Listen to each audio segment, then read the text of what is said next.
Well, first of all, there's a book called Zero Limits, and this is all based on the book. So if somebody misses the weekend, they can get the book. Zero Limits is in bookstores. It's on Amazon. So it's not hiding. It's available someplace. So let me back up and tell you this. About 3.5 years ago, I heard this wild story of a therapist who worked at a mental hospital for the criminally insane. And he helped heal every one of those patients, here's the punchline, without seeing any of them. Now, when I first heard this story, I thought, can't be true. This is an urban legend. Somebody's made up a big fictional story, and it sounds good, and you want it to be true, but that's not possible. It's impossible. I know about distance healing. I know about all kinds of different healing modalities. I've done a lot of them myself. I know that you can do them in a remote way. But to heal mentally ill criminals at a hospital for the criminally insane and not see them one-on-one and work with them in a therapeutic way, it just didn't make any sense to me. So I dismissed it. And a year or so later, I heard the story again, and I thought, all right, I'll go and investigate this. And I started looking. And it took a while, but I found the therapist. His name is Dr. E. Haleakala Hu Len. And Dr. Hu Len practices a Hawaiian healing method called self-identity Ho'oponopono. Now, there's definitely Huna out there. There's even Ho'oponopono out there. But self-identity Ho'oponopono was something completely different than what's been done before. I found this therapist. I got him on the phone. I interviewed him for a while. He gave me a lot of his time. He didn't know me at all. He didn't know where this relationship would go. And he told me about, yes, it's true. He worked at that mental hospital for 4 years. And for the first 2, he did this process all by himself, working on himself, not working on patients. He worked on himself. Whatever he noticed in the other person, he didn't try to heal in the other person. He tried to heal within himself. He came from, and this is the most mind-blowing thing that I've ever come across. It's in the book. We're going to talk about it this weekend. We've all heard you create your own reality. Your viewers have definitely heard this because they're of a more transcendent, more aware mentality. Their consciousness is higher. They're more alert. So they've heard that you create your own reality. But Dr. Hu Len took it to this extent. He said, if you create your own reality and somebody shows up in your reality that is a mentally ill criminal, you created them too because they're in your reality. You created your own reality, and you are in my reality. I helped create you. So if I see something in that person, in his case, he was dealing with mentally ill criminals, and he sees something in them that he doesn't like, they were murderers, they were rapists, they were doing dastardly things, he doesn't try to change them. He uses self-identity, Ho'oponopono, and works on himself. As he heals what he perceives is in another, but he heals it within himself, they get better. Wow. Within a couple months, patients who had to be shackled or sedated didn't have to be shackled or sedated. Within 6 months, some of the patients who were put in there for good, for life, were being released. After a year, most of them were pronounced as healed. After 2 years, that entire ward was empty. That's fantastic. It is a mind-blowing That's story. mind-blowing. Well, this is why I tracked him down. I did seminars with him. I have trained with him, and he is my co-author on the book, Zero Limits. So Dr. E. Haleakala and myself have written Zero Limits, and that's what's in bookstores, and we're doing the weekend workshop together. Now, it's important to realize that, yes, I am a marketing person. I am an author. I have written a lot of different things. I teach people how to write sales letters. I teach them how to do different healing techniques. But when it comes to Zero Limits, I have to go in with a blank slate. Because Zero Limits is all about coming from that place where there is no programming. There's no thoughts. There's no beliefs. There's no how-to. Anything that you walk in with is your ego bringing in what has worked before. And you're banking on the fact that it's going to work again in the seminar. But we want to come from the divine. We want the divine to come through us and direct the seminar, which means the divine may use something that I've done before in the past, but I don't want to walk in with that as an agenda because then I'm trying to program the future based on what worked on the past, and I'm missing the moment.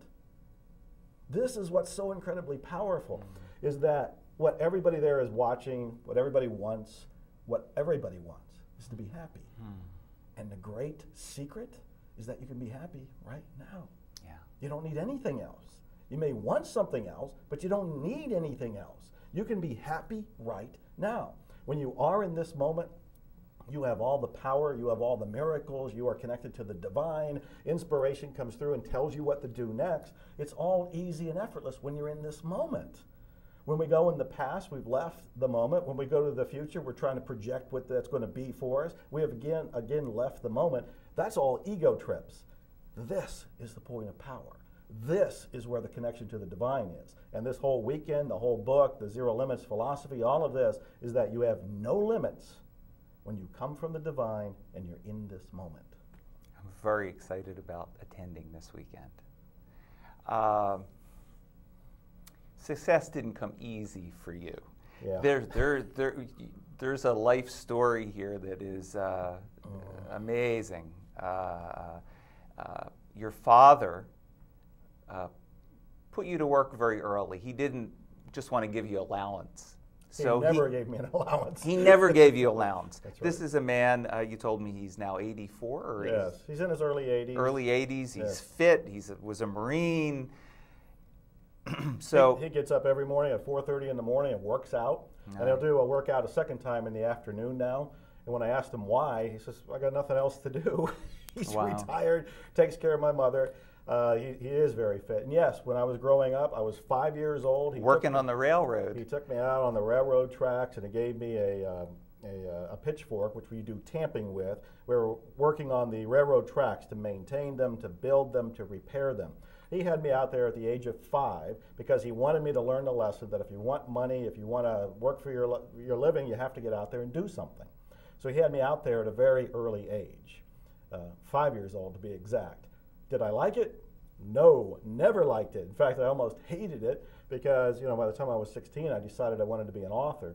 But I was working on the railroad from 5 to 16. I worked through the summers. I worked on weekends. I worked while going to college. I worked all the way up to being a young adult.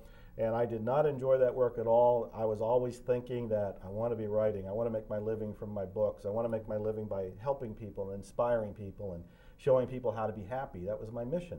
But it did not happen overnight. In fact, it got worse. Well, talk about what you did on the railroad. What you were the guy who drove the stakes in? Yeah, they were called spikes, and you would have a spike hammer, which is like a slenderized version of a sledgehammer, and you would be pounding spikes, which are giant nails, into railroad ties, because the ties are what held the rails up, and the train was going to go down those rails, and it had to be they had to be the exact difference in size between the rails. Everything had to be the exact level in terms of up and down on the ground, because if they didn't, you would have a wreck. And a train wreck is a real mess, because those things are monsters. When they go off the rails, it is a lot of work, a lot of time, a lot of machinery to fix it, to get them back up. So I worked on the railroad tracks, and I was a trackman. The old slang term was I was a gandy dancer.